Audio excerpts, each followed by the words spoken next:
La logeuse était vexée. A réellement mise de La gros patience de sa voix, de ses traits, à l'aide l'aide du talon volé en bitume. Donner de la voix.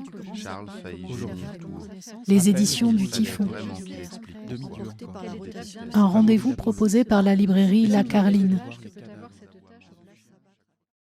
Et Mitterlose, en fait, toute son œuvre, elle est traversée par cette angoisse du racisme, mais aussi de la haine de soi. C'est-à-dire qu'à chaque fois que vous êtes assigné à une différence, vous commencez à détester cette différence qui vous différencie des autres.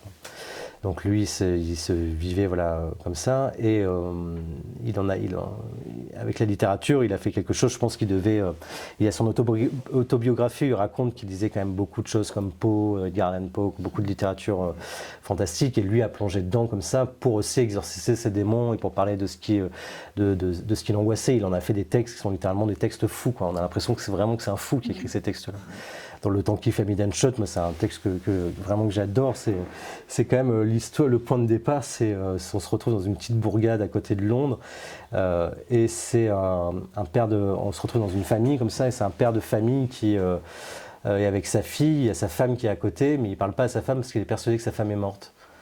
Voilà. Donc il y a quand même ce truc de la folie comme ça. Mais ce qui est très étrange aussi dans le texte, c'est que, surtout spécialement dans celui-ci, on avait mis ça sur la 4e de couverture, il y a un truc un peu comme dans les films de frères Cohen, c'est-à-dire d'horreur un peu, mais de rire aussi, quoi.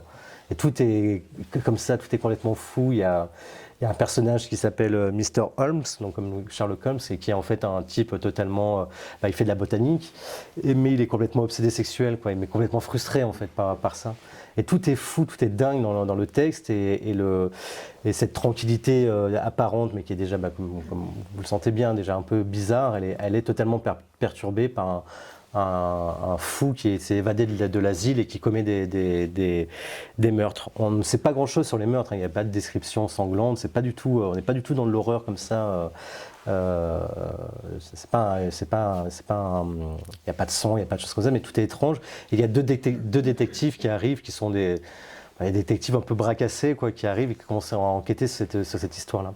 Et ce qui est vraiment, d'un point de vue littéraire, assez impressionnant, c'est qu'il découpe son récit par moments météorologiques. Donc il y a le vent, il y a la neige, il y a, je ne sais plus ce qu'il y a d'autre. Mais par exemple, il y a le brouillard, et dans le brouillard, c'est ça en fait, c'est le type qui s'est échappé de l'asile, et il a un procédé narratif où tous les personnages ont l'impression qu'ils ne voient pas ce qui se passe devant eux, alors que des choses horribles se passent devant eux, quoi. Et je trouve que c'est très très fort, et ça c'est le 2e texte qu'on a fait de lui. Le premier était Elton's Brody, qui était une sorte de roman gothique d'un peintre qui arrive à la Barbade pour peindre des paysages chez Pâques, et il n'y a plus plus aucun logement de libre. Il va se retrouver à aller vivre chez une vieille dame qui paraît aussi comme si elle cachait un étrange mystère. Et donc il reprend, et c'est vraiment ça qui est, je trouve, intéressant dans sa littérature, c'est qu'il reprend les grands motifs de la littérature fantastique, dans Elton's Brody, La Maison hantée, là ici les codes du polar, pour les transformer totalement et pour en faire des romans littéralement hantés, mais hantés aussi par des questions. Dans Elton's Brody, on sent quand même que c'est le racisme, là c'est la folie, l'exclusion, il y a vraiment à chaque fois quand même des grosses thématiques, mais qui sont par la force de littérature totalement transformées, et qui, je trouve que c'est un auteur... c'est incroyable.